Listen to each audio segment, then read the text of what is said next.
we all remember back in COVID, right? Sitting around playing games all day. And you know, back then there were always these huge ass multiplayer games that everybody played. But you know, over time those games slowly tapered off and people realized, damn, this game's kinda ass. And then that cycle repeated a million times before people realized, hey, I think I'm done with multiplayer. And you know, every year they keep dropping these stinker games that nobody plays. So we... What do you mean we? Yeah, collectively, me and you got employed and started playing single player games. But then, just a few months ago, I had a chance to play Marvel Rivals, the beta. Y'all remember that classic 6v6 hero shooter game? You know, the one game of the year, the one you can't play anymore, the one with them crazy, you know. This time they made that shit Marvel, and it's incredible. And I mean, bro, everybody's done that Overwatch comparison. I'm not gonna harp on that. It's been bled already. Can you blame them for taking notes from the most successful hero shooter of all time? I mean, shit, I thought the world got over the hero shooter genre the same way they got over the arena shooter genre. But this game, it came out of nowhere. It just caught me off guard. It deadass blew my mind. Like, it was actually really fun. No, we're not. That kills 5. But I've seen this cycle before, bro. New game pulls up. It's really fun at first, and then it turns to shit. You can't fool me. I'm familiar with your game. So before any flaws sink the game like a well-placed cannonball to the hull, I'll take responsibility and personally point out any that I can see. Because, you know, I'm obviously a genius, and if you disagree with me, don't consult me. Consult the graph. In fact, I'll just give you a list of do's and don'ts by just looking at what Blizzard did right and what they did wrong. You're welcome, NetEase.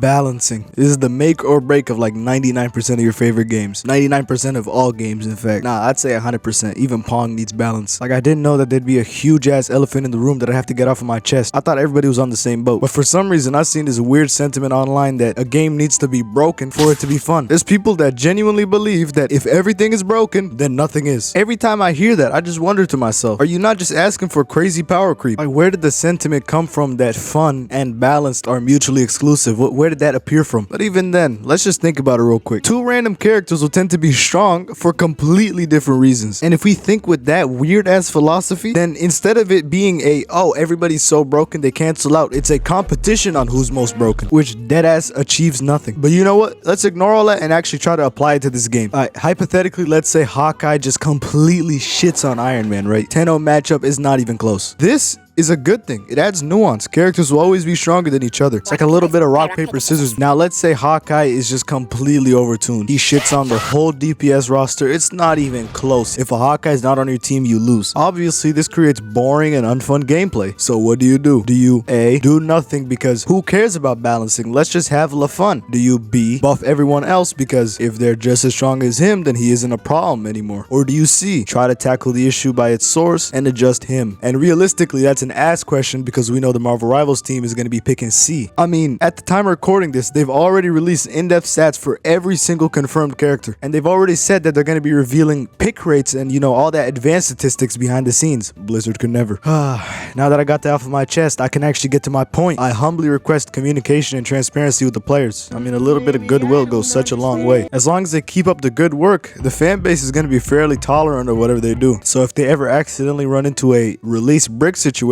we're gonna trust them and wait for them to fix that character. And finally, please, I beg of you, don't make a jack of all trades character. Just anything but creating Kiriko bin Laden. Rosters. This game is just all Marvel. It's Marvel Comics, X-Men, Fantastic Four, anything Marvel you can think of, the Guardians of the Galaxy, this game is gonna have it or has it. They don't need to create any characters from scratch. They don't need to create any kits from scratch. They don't need to market any characters because these characters have existed for longer than me or you combined. But there's a little problem. And to point out that problem, I'm gonna give my buddy Jeff Kaplan. Hey guys, if you didn't know, I'm actually Jeff Kaplan, and my Jeff Kaplan genius eyes have noticed that the DPS have a lot of cool characters, more than everybody else. Thank you, Jeff Kaplan. And that's where we gotta go off script. You see, while I was editing this video, they just revealed every single character, but I can't help but notice that 3 of the 5 new characters are DPS. This means that out of the 33 characters, basically half are gonna be DPS. And anyone who's played Overwatch before roll queue knows that this is not gonna fucking work. Nobody's gonna play support because why play industry plant characters like Luna Snow when you can be playing banger ass characters like Spider-Man? And to anyone wondering, Loy, why are you so heated? It ain't even that deep. I honestly didn't give much of a shit until I saw this post by this guy who's like representing rivals or something. They want to make duelists able to handle themselves. But unless you make these characters completely fucking overtuned, this is never gonna work. Let's ignore the fact that these characters are gonna constantly need to be babysat. This is a 6v6 hero shooter game that plays just like Overwatch 1. So your duelists are never gonna get a chance to actually duel if they don't have any space. And you've played hero shooters, you know what space means. But if you don't, there's a bunch of videos you can look up. I'm gonna give you a quick spark notes though. Imagine every game as a tug of war. Every team controls a certain area of the map. It's the tank's job to take or hold space. Whichever team has more space has a bigger advantage and is more likely to get picked and win the team fight. But DPS characters have a small problem. They can't do shit without space. And that's true for duelists too, because unless you want a wide peak and get blown the fuck up, you need a little bit of room to play with. Your tank is trying to take that space like a big nigga with asthma. And unless his supports pass him, I don't know, an inhaler, he's gonna pass out. So even though everyone wants to play 6 DPS, it's never gonna work. And ranked is gonna be who has to get off of their favorite characters to play support. I'd say go let them cook, but I'm getting crazy deja vu. Like, didn't this happen before? If only there was an 8-year-old game that tried the same shit and failed. I wonder. And cut. Was my take polarizing enough? Am I gonna get a bunch of comments arguing? Hopefully. I need the engagement, bro. YouTube's doing me dirty right now. See, I was planning for this to be a long ass video where I actually go in depth on what I think the game can do right and wrong before launch. But when I got to editing, I realized, whoa, the game's gonna drop tomorrow and the video is gonna be irrelevant by tomorrow. So I'm gonna cut my losses. Is what I said my actual opinion? Maybe. Is it also better for me to wait for the thing to come out and use that time to make a better, more in-depth video? Also maybe. But either way, nobody's making it this far in the video, so I'm chilling.